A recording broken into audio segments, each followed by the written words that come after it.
Hello everyone, SC Mobster here. Today we're going to be talking about GT Goku A assist changes and why you should consider running GT Goku B. And if you learned anything today, please subscribe to me. Thank you. Alright, let's get onto it. What happened exactly to GT Goku A assist? Well, it now has a 40 frame startup. Much more slower. If you want to see the actual number, here you go. 40 frames. And it's only 22 on frame advantage, which means a lot of things. So first off, obviously it's easier to see when it's coming, and second, if you block it, you can do stuff like this. So if you saw there, you can after you block it, you have enough recovery that you can now jump from block stun, which is pretty crazy. It reminds me a lot of base Vegeta's destructive disc assist, just with a tiny bit more block stun. So yeah, there's now more neutral counterplay to GT Goku A assist. It's much more easier to see coming, and after you block it, it's not over. The opponent has to guess if you're gonna jump. What are you gonna do after blocking the assist? Okay, let's go on to the next point about this assist now. It's now using it for mix, because it's only 22 block stun, not 35 like most beams. So, Tyler, I am in the middle of making a video. Do not DM me right now. Anyways, shout out to Tyler. Since the assist is only 22 frames of block stun, it becomes much more harder to mix with it. It's similar to the problems with like Z Broly's A assist, where it only has 20 frames of block stun. So if you're used to mixing with that type of assist, there shouldn't be a problem. But again, reminder, there's more RPS because first of all, it comes off slower, so doing stuff like this. So first of all, the old timing doesn't really work because you can reflect away the assist now. There's like around the new timing, so now you have to call the assist before the super dash, which might give people more context to where you're about to do. And even if you manage to jail it, they also can reflect away your mix attempts. There's a little bit of more RPS behind it now, but it's still really strong because they have to still read what you're gonna do. So you can literally just do like something like and make them explode. Or this, which also makes people explode if you know how to route it correctly. So yeah, that's a little bit of a rundown what happened to his A assist. So now why should you run his B assist? So first off, the assist comes out at 20 frames. And that's a frame slower than Yamcha's Wolfang Fist. It has the same amount of application.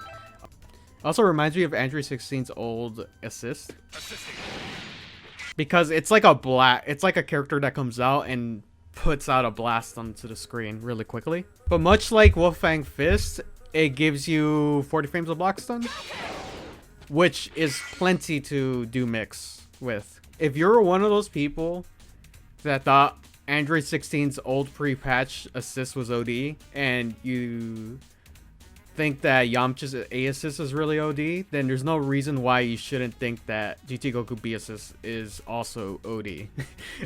Sorry for saying OD over and over, but you know what I mean. If you think those two assists are really good, then look no further, fam. Here we go. That assist is for you. But what can you do with this type of assist? Well, when you're playing neutral, especially close to long range, you can call it in very defensively, because GT, even though you can hit him out of the startup, but eventually he literally puts something in front of himself, so it becomes very difficult to hit out.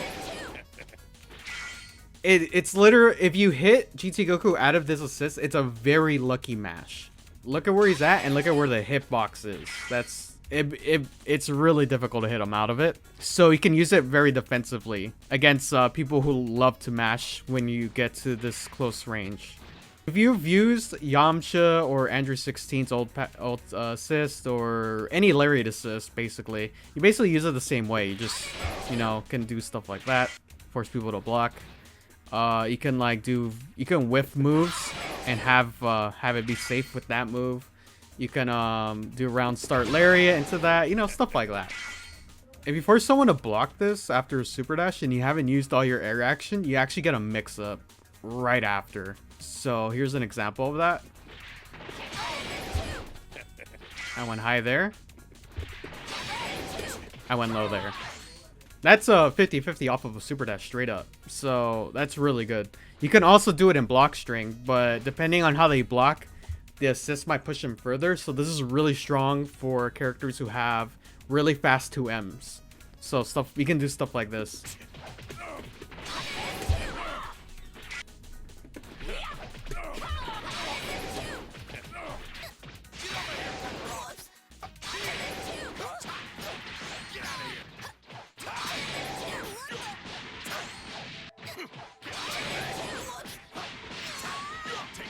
And if you're very privileged with really big buttons and a really large low 2L, well, my friend, yup, straight up just 50-50 city off of this. So, mid-screen 50-50s.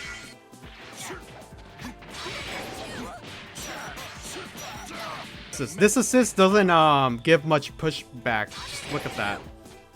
That's barely any. Like, if you compare that to, like, Bardock's, and it has very little block stun, and then you can also compare this to Yamcha, which Kefla's 2M doesn't even reach there.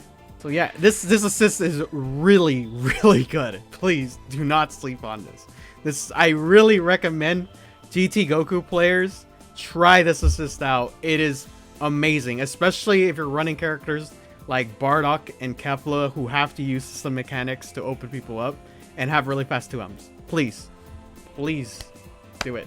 Rest in peace, SSJ Goku players, though. I'm sorry. So, in conclusion, the A assist, I hate the nerf. I personally think it was very unnecessary. Since this is what the character is now, I really do strongly recommend to at least try out his B assist before completely dropping GT Goku. Please, you're not going to regret it. This is really good. Like, really, really good. So, yeah. If you have any questions, please leave them in the comments below. Bye, guys.